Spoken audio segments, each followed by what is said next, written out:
Assalamualaikum warahmatullahi wabarakatuh. Pada pertemuan akuntansi biaya kali ini, kita akan membahas chapter 16 yaitu Cost Allocation, Joint Cost atau by Product, part 2. Ada beberapa pendekatan untuk mengalokasikan joint cost. Yang pertama ada average unit, yakni dengan membagi total joint cost dengan jumlah produksi. Setelah itu yang kedua ada joint product sellable at split off point atau gross market value, yakni mengalokasikan joint cost berdasarkan harga pasar relatif dari joint produk dan produk dijual tepat di split off point, sehingga tidak diperlukan proses lebih lanjut.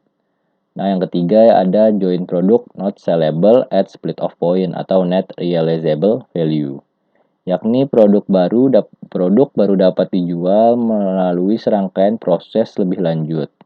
Sehingga metode ini mengalokasikan joint cost berdasarkan taksiran nilai relatif pada saat split off.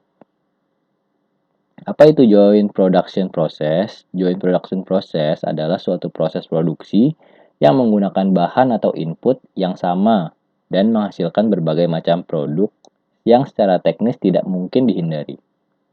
Misalnya saja, contohnya suatu peternakan sapi potong, di samping menghasilkan daging, peternakan tersebut juga menghasilkan susu, bulu sapi, dan sebagainya yang bisa disebut sebagai produk sampingan.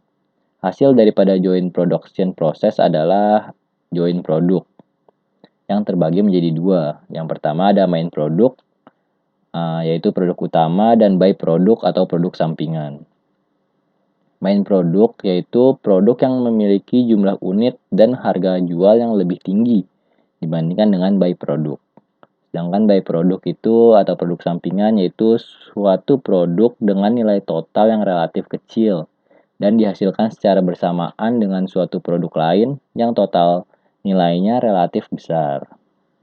Nah, by product ini tuh dapat dijual dalam bentuk asalnya atau tanpa diproses lebih lanjut, atau bisa juga sebaliknya. Joint product hanya terjadi pada titik sebelum split off, karena produknya masih homogen atau masih sama. Nah, setelah split off, produknya menjadi individual atau masing-masing. Main product dan by product baru dapat diidentifikasi pada saat titik pemisahan atau pada saat split off point.